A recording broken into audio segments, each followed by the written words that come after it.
guys, welcome back to my channel, and today's video we will talk about on how to apply as a call center agent. I will give you an idea about the recruitment process and you need to know and study before you apply.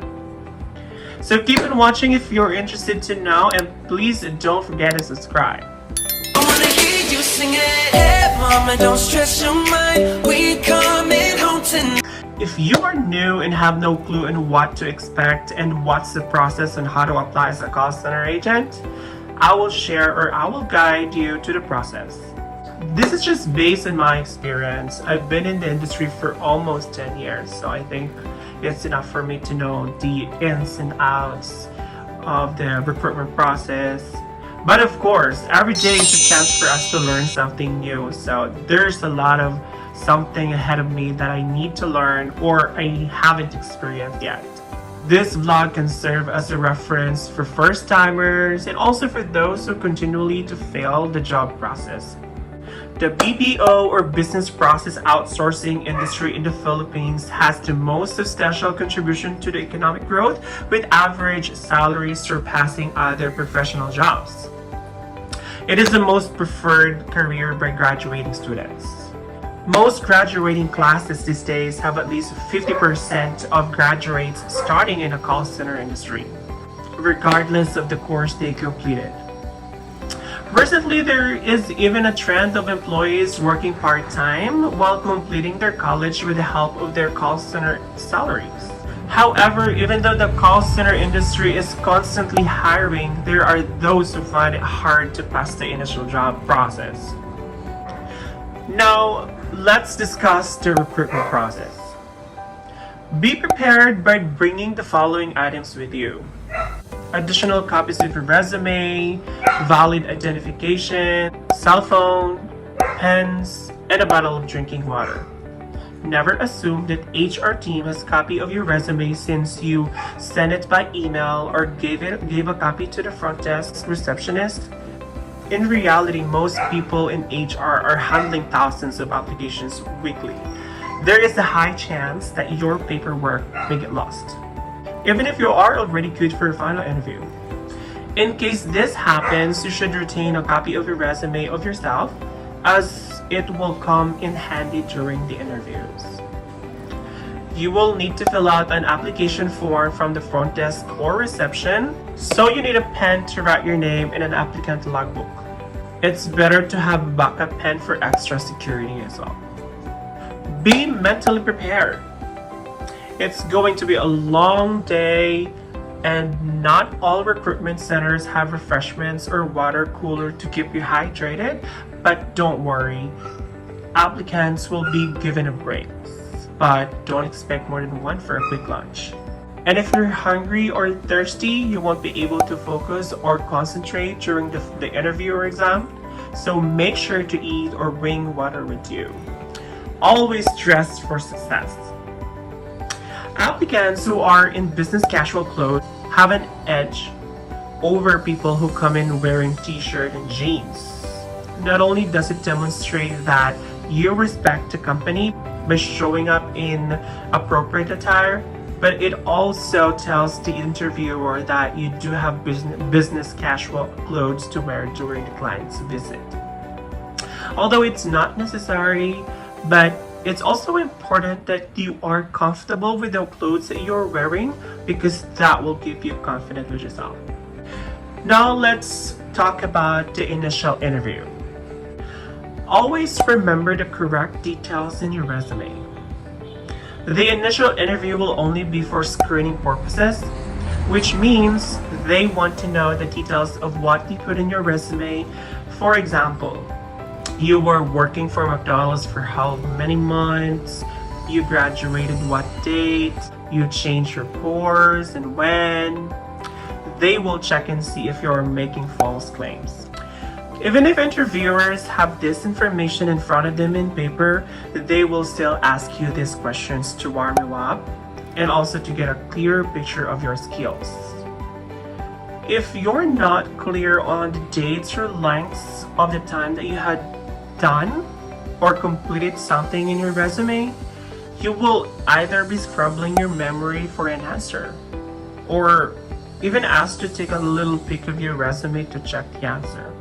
That's why having a multiple copies of your resume while being interviewed is important, so that you can take a quick glance down to help your memory, but just a quick glance. Because if you bury your face in the paper looking for an answer every time you ask a question, then obviously you don't even know the contents of your own resume.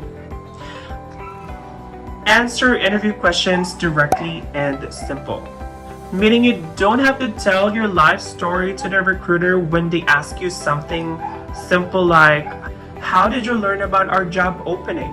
The larger call center companies have in-house HR or recruitment specialists grouped into teams. Teams have a scorecard, which means that a team will have a quota or goal of successful hires to fill seats in a campaign or account. In your interviews and personal assessment, always show that you are a team player, because when you do get hired, you will become a part of a team. Similar job description to the recruitment team that hired you, you will have a scorecard made up of your goals, quotas. Your individual performance will be averaged with the rest of your team co-workers' data. Incentives are usually given by team performance, so you have to show that you can get along with all types of people and personalities. I also remember 3 interview questions in my mind that never gets old. First is, how do you manage your time? Did you get along with new, different, or difficult people? And also, what do you see yourself doing 5 to 10 years from now? But they may not word it exactly as like that, but they will ask variations of the same questions, or even give you a scenario where they are actually asking that questions. Just keep in mind that you always have to be prepared to have an answer on your time management skills, your conflict resolution skills, and on your plan or goals in life. For example, the recruiter will ask you, how do you handle your time? You can just simply answer it like, I plan forward so that even if I have an emergency, it won't have an effect on my schedule. And I'm always ready with my backup plan. If they ask you, do you get along with completely different personalities? Just answer it like, I believe being open to all points of view is necessary. So instead of focusing on differences, I try to find method where everybody can win. See? It's short and simple, but it involves everybody. It's like you're answering a Miss Universe question, but it works. Sometimes they will also ask you, what do you see yourself doing 5 to 10 years from now? Simple answer to that is, I wish to develop and learn in one company, so I will work hard and climb the leadership ladder. It's short. With that answer, the recruiter will think that you will stay in the company for long since you have a long-term goal. Let's proceed to the test. The account or campaign you're applying for will determine the types of tests you take.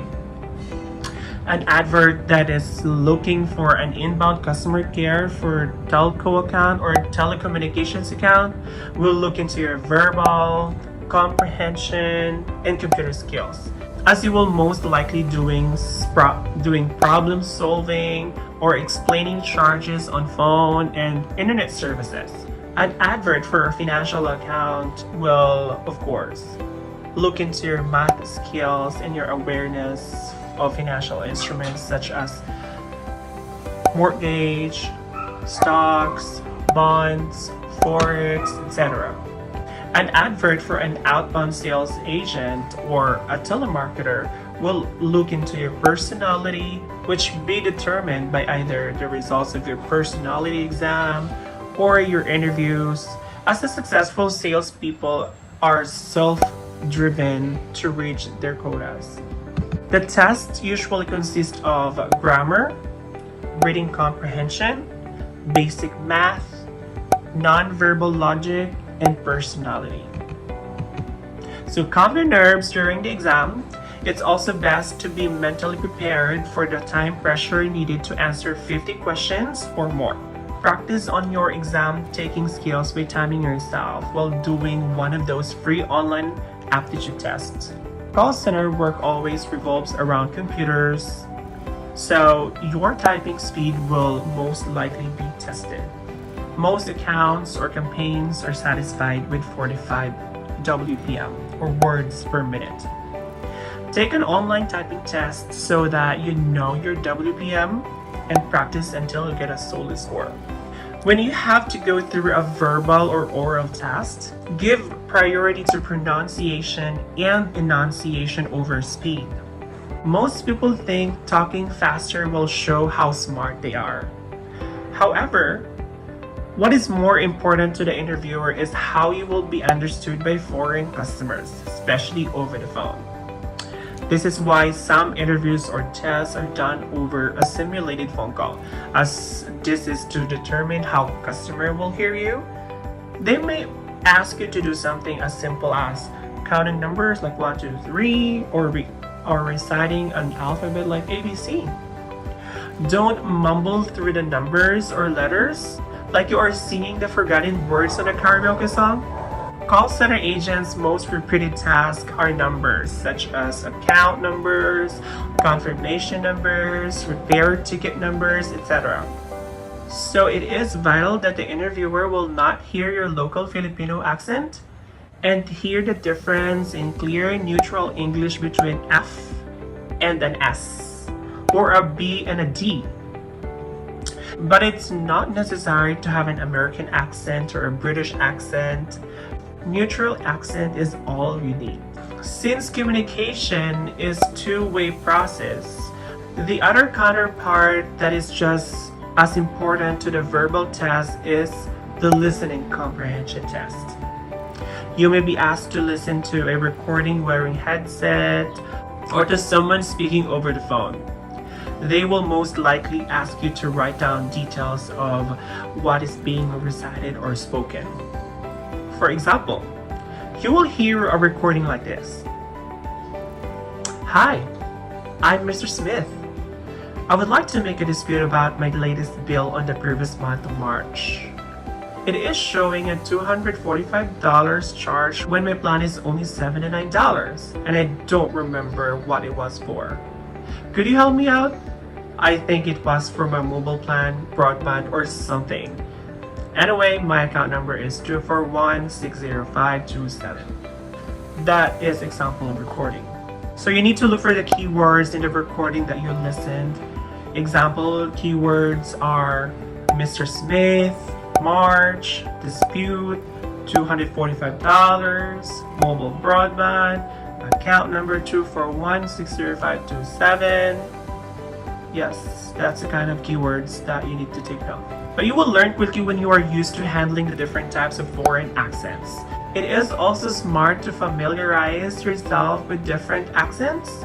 So watch TV shows or English movies that feature characters with non-neutral accents, such as characters with a Texan accent, a New Jersey accent, or an Aussie and British accent as well. Now for the final interview. The complete cycle of the hiring process can be as short as a few hours to as long as whole week, depending on the company and also account. Expect to do at least 2 interviews, the initial interview and the final interview. However, this depends on the account or campaign that you are being endorsed in. Sometimes there may be as many as 5 interviews, or at some point you may be speaking to a foreign either through a conference call or face-to-face. This is actually a good thing because the higher the person you are talking to, the better the position you are being endorsed for. So stay calm if they make you stay even into the late evening around 9 or 10 p.m. I suggest that you prioritize completing the recruitment cycle in one go, instead of rescheduling because you're exhausted or you have other plans. There are tons of other people more than willing to take your spot, and if you give up your spot in the line, the next person might get the job instead of you. The people who do the final interview are more likely the people that you are going to directly work for when you do get hired. The final interview may be conducted by your future supervisor or operations manager, or even a group of interview of all the main officers of the account or campaign that is hiring. Again, like in the initial interview, these guys are most interested in three things: the management, conflict resolution, and also your work experiences. A call center supervisor has simple needs. They need agents in their teams who will come to work on time, will come back from breaks in time, will not take a lot of unplanned days off, and who can get along with all kinds of people.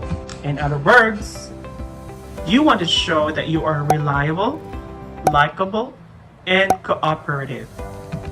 The great thing about the one-day processing is that you know your fate by the end of the day.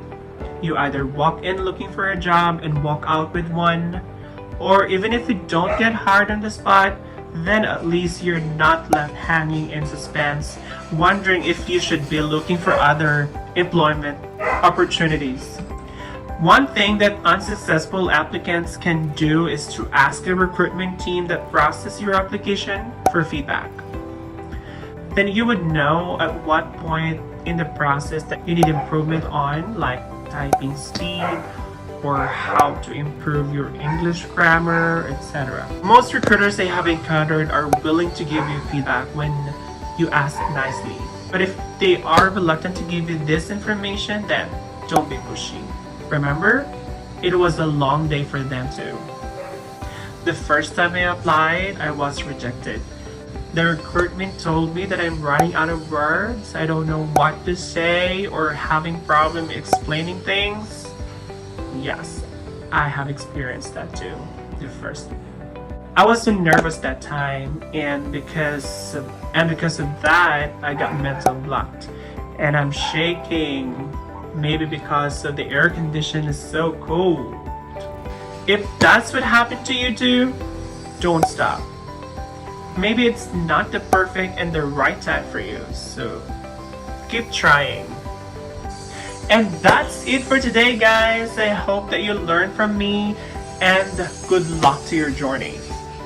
Don't forget to click like and subscribe to my channel, and click the notification bell to get updates on my next video.